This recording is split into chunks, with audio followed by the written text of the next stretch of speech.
government needs to get organized. It's good the Prime Minister has finally walked in. We are in the budget process currently.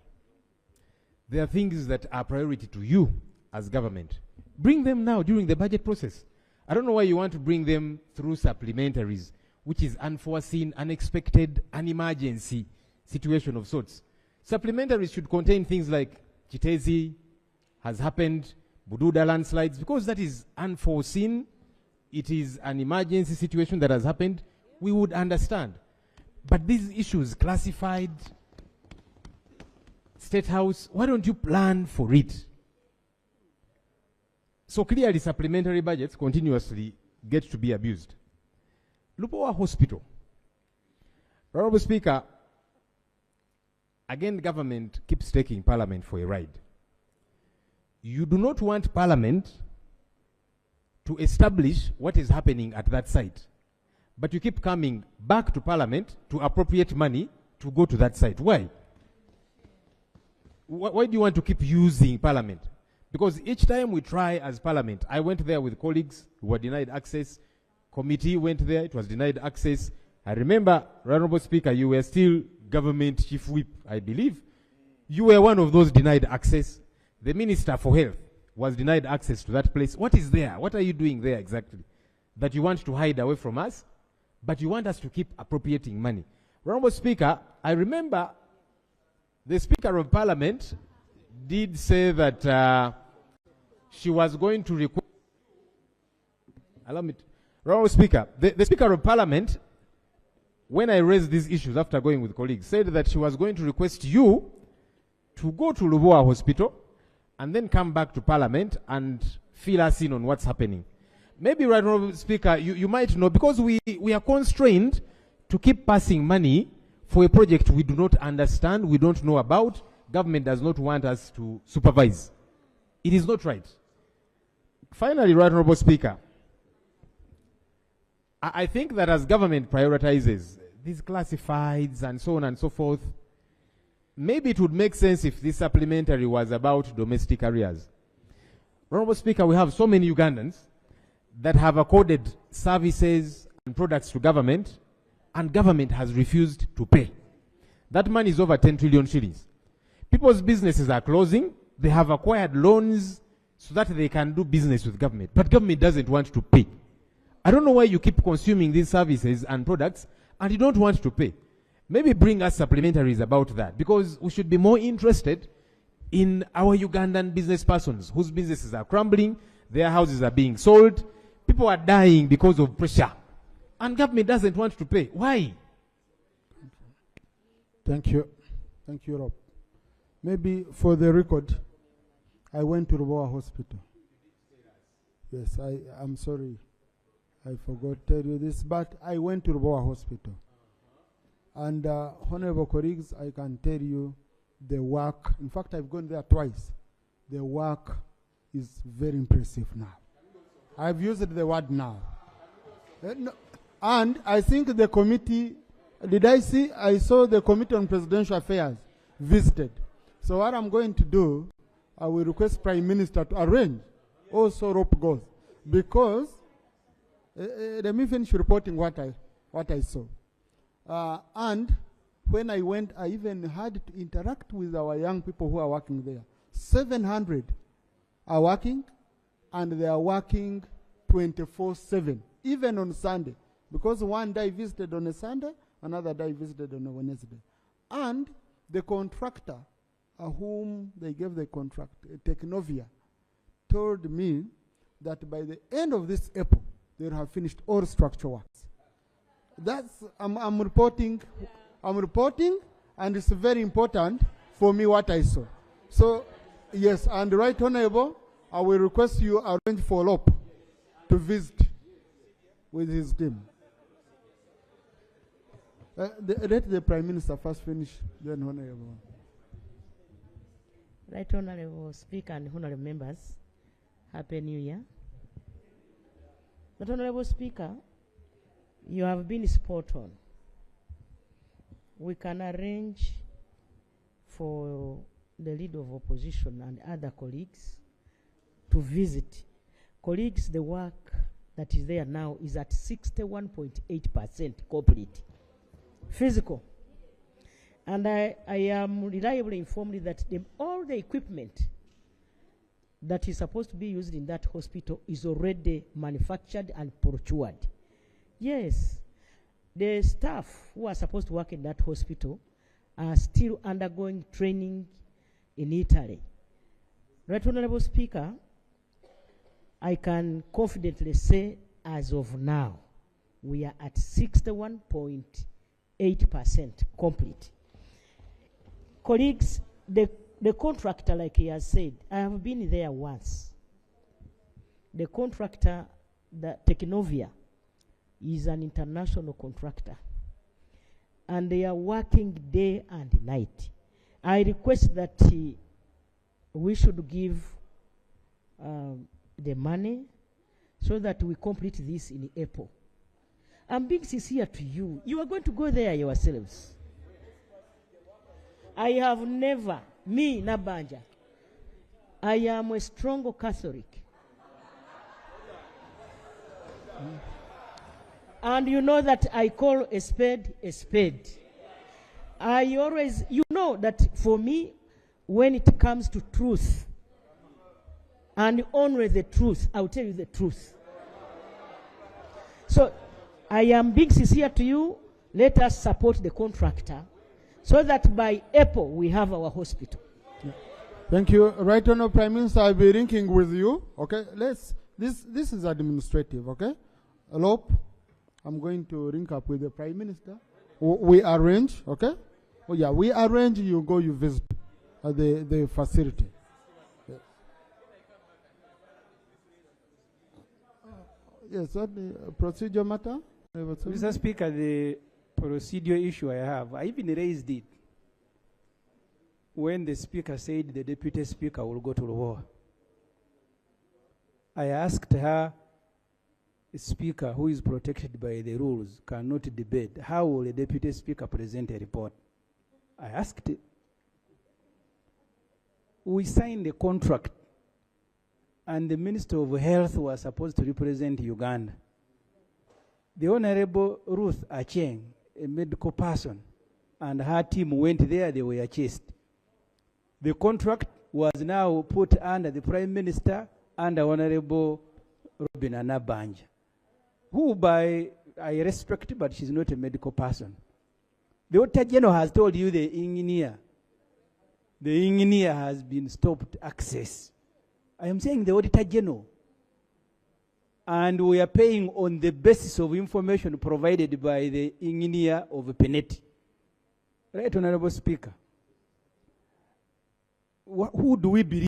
Can we be told why health? Because I was in this parliament when we are adopting this resolution and said the health will represent us. It was chased. Now the Prime Minister said, I am a Catholic. Me, I went there. Did we ask you to go and represent us? Now, Right Honorable, as you come. Now, honorable colleagues, let's admit, okay, what I can admit, and really, it is an open secret that there were problems. Okay, we admit by the time they even shifted to the Prime Minister, I think they wanted someone more authoritative. We must admit there were problems, but in the last 6 months, the progress that has been made in the last 6 months, it's what, Right Honorable Prime Minister, you need to showcase to members. Because if members really, because there is nothing, now even if you are at Zana, around Zana, even you got Zana, you just see the whole building, okay? So, Right Honorable Prime Minister, showcase the good work you've managed to do since you took over. Right Honorable Speaker and Honorable Members, I feel Honorable Semuju should be educated that I am the lead of government business in Parliament. Under Article 108, I'm not an intruder in this house. And so, I represent you, even you, Semuju. Yes, I'm not quarreling, but I thought I should educate my brother. You know we are close.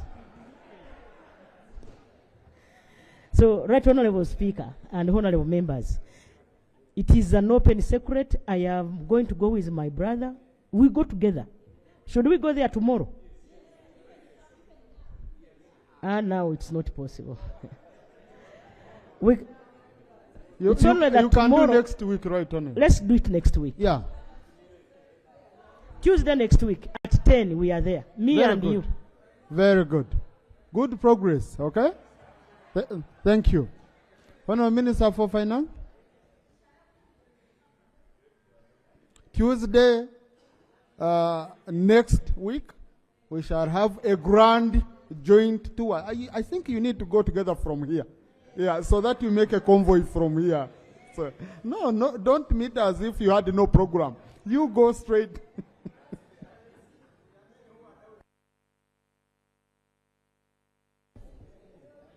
Thank you, Right Honourable Speaker. Right Honourable Speaker, let me take this opportunity to appreciate the Committee on Budget for considering our motion and recommending that the House passes it. I also want to thank Honorable Semuju for taking time to critically analyze our proposals line by line.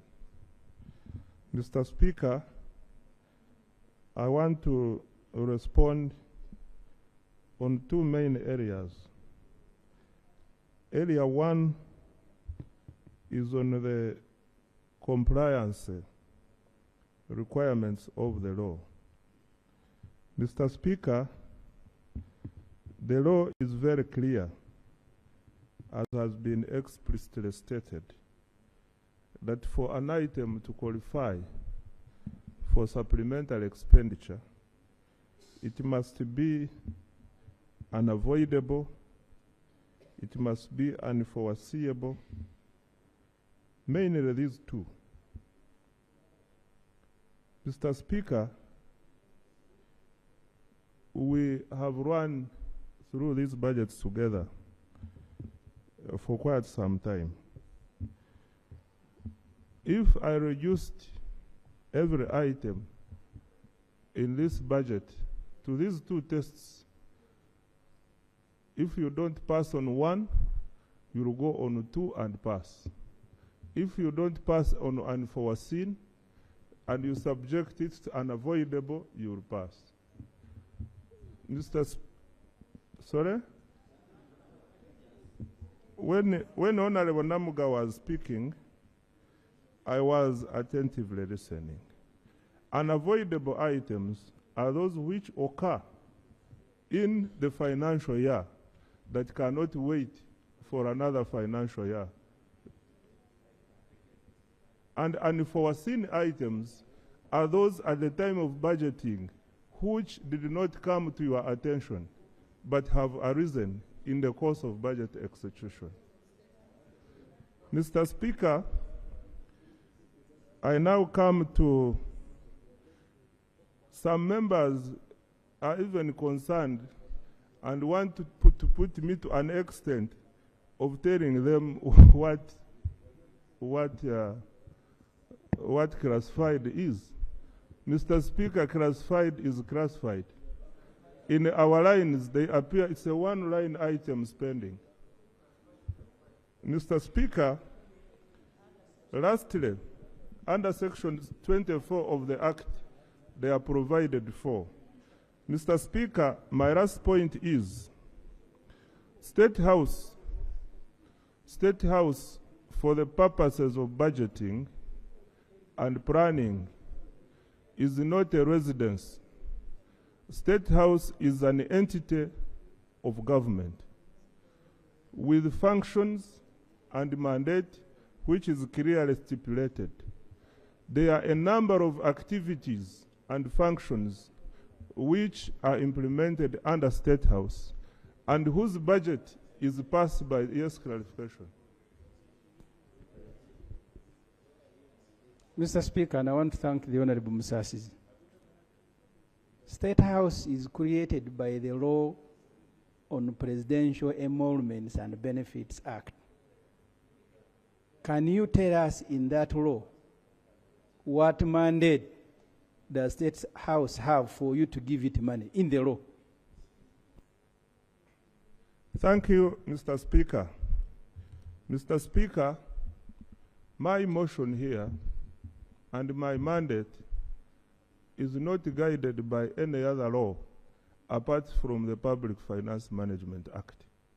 And whatever I am doing and whatever response I have given complies with the law which governs me in doing this work.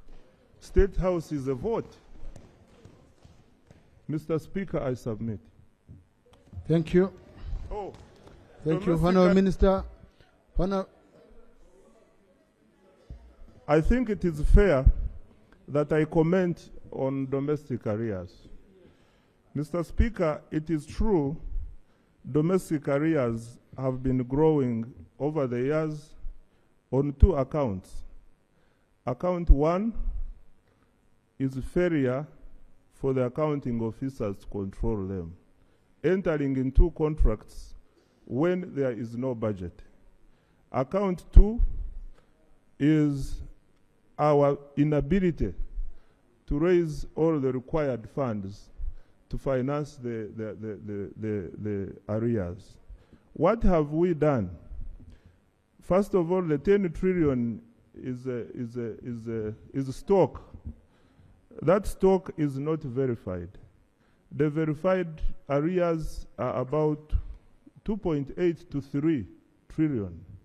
Every year we crystallize by 200 billion in the budget, and the current arrears, the significant arrears under the road works, we are talking with Ministry of Works, and very soon we are coming up with a solution of settling the most critical areas under works. It is about, the figure is about 500 billion. Mr. Speaker, I submit. Thank you. Thank you, Honourable Minister. Thank you, Honourable Members. Thank you, Chair and Shadow Finance Minister. Members, I put the question that the motion, Honourable Members, I put a question that the motion that the House resolves itself into a committee of supply to consider the supplementary schedule number 1 for the financial year 2024-2025 pursuant to Article 156, Clause 2 of the Constitution of the Republic of Uganda, Section 25 of the Public Finance Management Act 2015, Rule 153 of the Rules of Procedure be adopted. Those in favor say aye to the content aye. The ayes have it. Even if you look at it, they were seeable. Not so. They were seeable. Now I'm asking, those who sit in the supplementary budget, who is in their mind? Who is in their mind? Whom do they think for? For the people of Uganda? Secondly, Mr. Speaker, I have a hospital in my district built in 1969.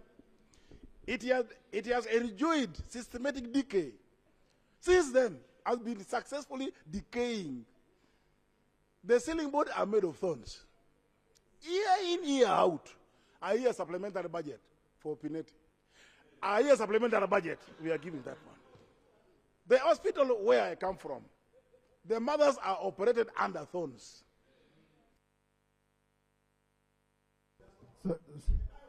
Sorry, Honourable Namuga. Okay.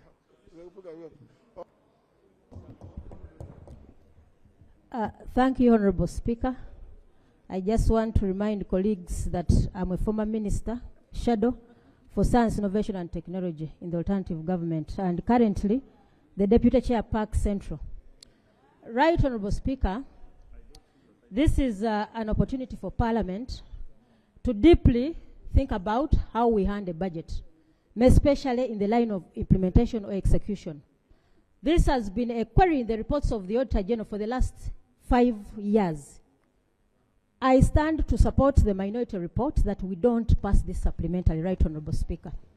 Reason one, Right, Honorable Speaker, when you look at execution of the budget for this current financial year, that is at 72 trillion, we have made a projection of 57 trillion under the budget framework paper for next financial year, meaning that the budget is now reducing from 72 to 57.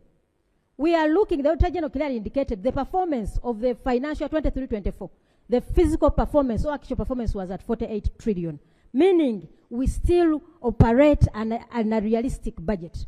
We still have deficits under budgeting. Right, Honorable Speaker, I call upon colleagues. This is the time we have. The time is now to look into the budget and bring to shape the Honorable Musasi's and the team, because their confusion is now making us to be called clowns by Muhoza and the team, because that is what we are.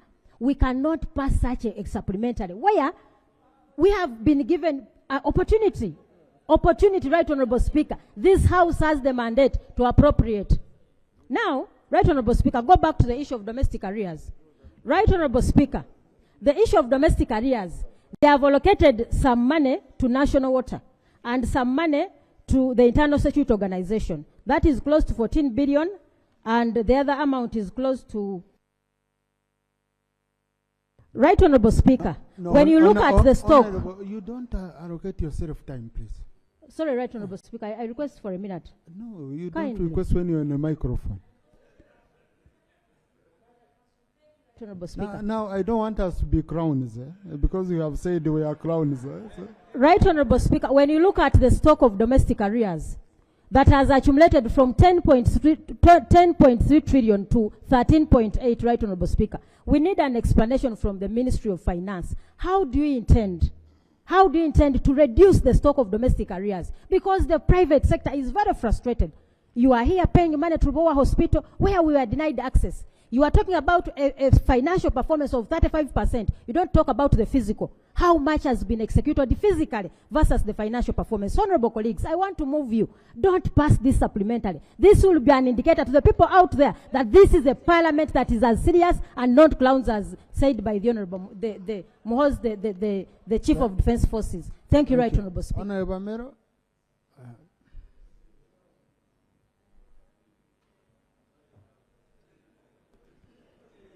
Right, Honorable Speaker, thank you very much. I was actually reacting to my colleague. I'm not clumsy. We are not clumsy in any way. This is not parliamentary. So for me, I was reacting to her, and you saw my reaction before I could stand up to say anything. Thank you. I beg that she I think the record has to be put clear. Yeah, it must be expunged. If one considers themselves clowns, they cannot declare the whole house clown. So, but you can accept for you a clown, if you want. Right, Honorable Speaker, I did not say that we are clowns. I said if we pass the supplementary. That is what I said. So if we don't pass it, we shall not qualify. Yeah. No, I think what the member is saying is that if we pass the supplementary, she will be a clown, because she cannot speak for herself. Okay? This is a matter of how you assess yourself and you determine. So, DP. Thank you very much, Right Honorable Speaker. Right Honorable Speaker, at times I get surprised. Last year, we were told that government has stopped all MDAs from putting money in the budget for construction of their offices, because government is planning and is already in process to put up a one-stop center in Webaja. Now, hearing in the supplementary that monies has been put under the Ministry of Justice to construct a building in Naguru to house some MDAs. Probably we need to clarify this if government has backtracked on that mega plan of Webaja so that it is open for MDAs to start budgeting. Secondly, we hear that arts teachers are going on strike. If monies can be put in such, why we would have loved to hear that, because there is a looming strike of arts teachers, money has been put aside to sort some of these problems. I thank you, Honorable. Thank you, Honorable Santa. Thank you so much, Right Honorable Speaker. Right Honorable Speaker, while there may be very valid reasons to support the supplementary budget in certain situations, the frequent use can be abused, Mr. Speaker. As we can see from this report presented by the chair today, Mr. Speaker, and the minority report by member, Honorable Semuju, I want to believe that as a parliament, we should not support this supplementary budget, Mr. Speaker, because one of the reasons is that it's non-compliance with the law. When you look at the criteria and the justification for the supplementary budget, they don't meet the call for this supplementary expenditure. Look at issues like Lubowa. Look at the contribution to the Commonwealth and so many others. Mr. Speaker, we are an institution responsible for passing laws. We have passed laws here. The laws which clearly states the criteria for supplementary budget. And if this is not meeting the law that we pass, then what are we doing as the institution responsible for passing law? So for me, Right Honorable Speaker, I want to urge the House, I want to propose to this Parliament that for once, let's put the minister and the committee, which is supposed to do work for us, to dissect every issue, to look at Ugandans and the needs for Ugandans, and then we pass this supplementary budget, Mr. Speaker. I want to thank you. Thank you, Honorable Award. Thank you, Right Honorable Speaker.